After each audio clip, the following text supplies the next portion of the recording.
In the recent past, there was a time when Huawei, the then champion Chinese export, looked set to take on the big name brands of the smartphone world. But thanks to some political turmoil, things have changed somewhat and they've left a gap in the market abroad, thanks to not being able to have access to Google Play. Now, one manufacturer that's poised to put its foot in the door is Xiaomi. No, this other Chinese tech mega company is no stranger to phone making, but it's now at a position, in design terms at least, where it's at the very cutting edge. For the Mi 11, complete with its curved screen design and fresh take on cameras, it's a visual delight. But it's also the first phone to ever deploy a Qualcomm Snapdragon 888 processor inside it, showing that Xiaomi is a step ahead of all the other manufacturers currently. So are we looking at the next big brand ready to blow up? Or not? I'm Cam Bunton from Pocket-lint, and this is our review of the Xiaomi Mi 11. If you do like this video, please do leave a thumbs up.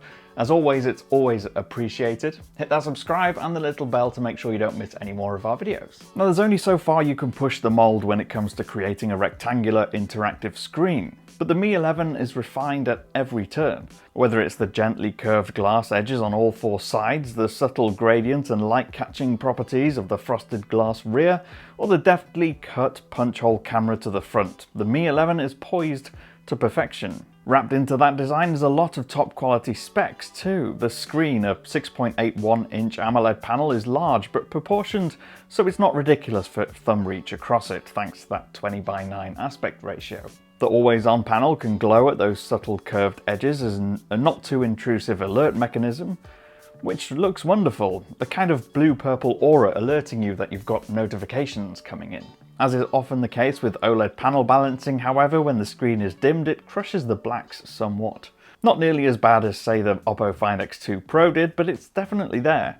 And to some degree, the software seems a bit too keen to push the brightness down a notch, one of the number of quirks to Xiaomi's MIUI software. The screen spec doesn't stop reaching for the stars there either. It's got a WQHD Plus resolution with an adaptive 120Hz refresh rate to help smooth out animations and gameplay.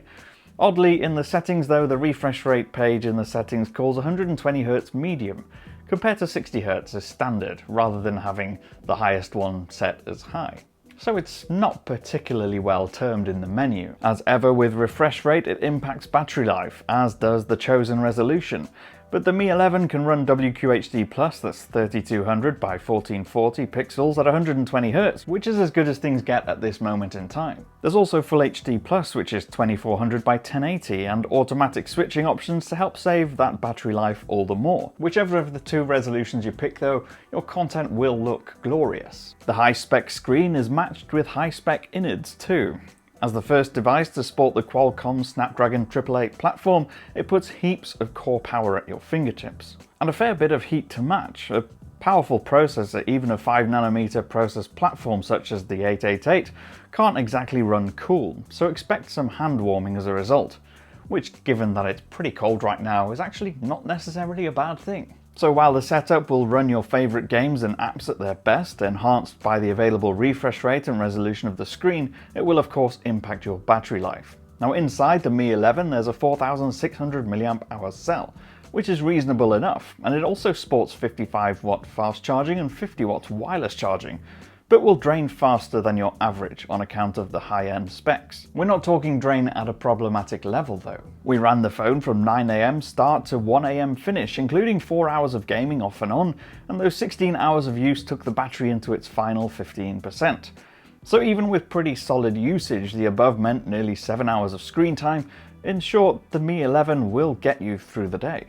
And part of the reason for this is the fairly high impact of Xiaomi's MIUI software.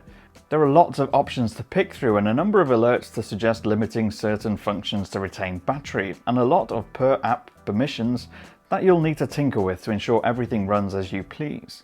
That's a kind of good, kind of bad all at the same time, because there's so much footwork to do to get everything functioning as you'd expect, and sometimes you won't know there's a problem with a specific app until, say, it doesn't send you a notification, which you later then find by manually opening the app itself. Now, the Mi 11 is expected to launch globally with MIUI 12.5, which should hopefully bring an updated and fresher approach. That's not the software we're running on this device though, and how much difference this will genuinely make and what tweaks it will bring is yet to be seen.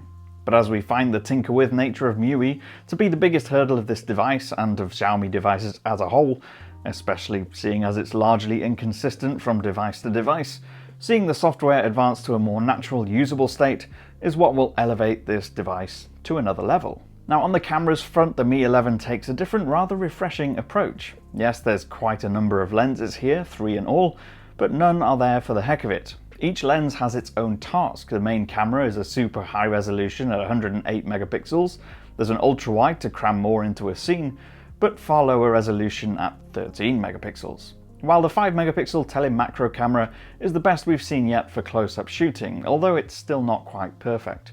That's refreshing compared to various phone camera setups that appear with 4 or 5 lenses, many of which do little or nothing at all. The Mi 11's only real absence is there's no real zoom of any kind. Anyway, back to the cameras themselves. The main lens uses 4-in-1 pixel processing to produce 27 megapixel images. Those are inevitably still massive. At 6016 by 4512 pixels in a 4:3 aspect ratio, there's heaps of detail crammed in. It's a decent optic with good results though, including when shooting in low light conditions. Indeed, the night mode does a grand job of handheld, long exposure shots, aided by the optical image stabilization system to keep things steady. The telemacro, however, doesn't feature any stabilization, which can make it a bit tricky to use. You'll get some great close-up, but there's not the same degree of accomplishment with sharpness or detail, partly because it's 5 megapixels only, and partly because the autofocus feedback here is limited and not entirely helpful. So overall then, not only does the Mi 11 hit a number of firsts, such as introducing the Qualcomm Snapdragon 888 to the world,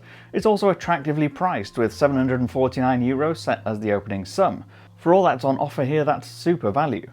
The Mi 11's fresh take on cameras, there aren't any lenses here for the heck of it, and accomplished design are among its highlights. Sure, the MIUI software has its quirks, which we think is the most questionable part of the package, but it's stable and tinkerable enough to shape it into a strong overall experience. The Mi 11 is packed full of potential. At this price, it's certainly worth you taking a moment of your time to mull it over as your next flagship Android purchase. I've been Cam, I'm at Cam Bunton on social media. If you want to follow me, ask me questions on there, you can do. As always, the comment section is open. If you like this video, please do leave a thumbs up, subscribe and tap that little bell to make sure you don't miss any more. And I'll see you again in the next one. Bye for now.